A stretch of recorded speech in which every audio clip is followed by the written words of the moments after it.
सुंदर नचारी है और वो नचारी श्यामा म्यूजिक स्टूडियो से रिलीज भेली है।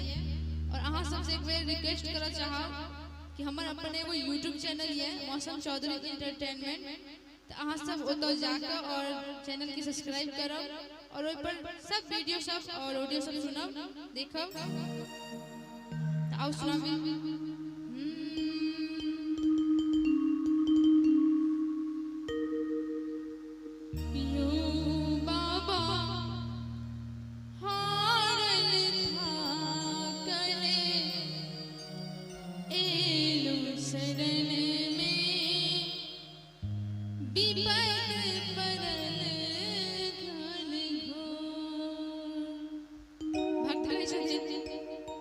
केना उनका पर विपद परल छे ओ गीत के माध्यम से समझावे छथिन।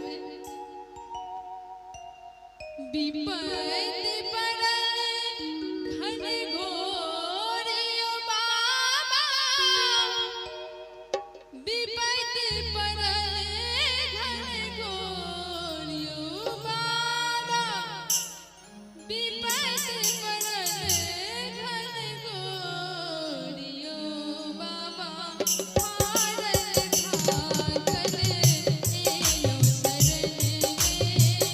विपद परल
रे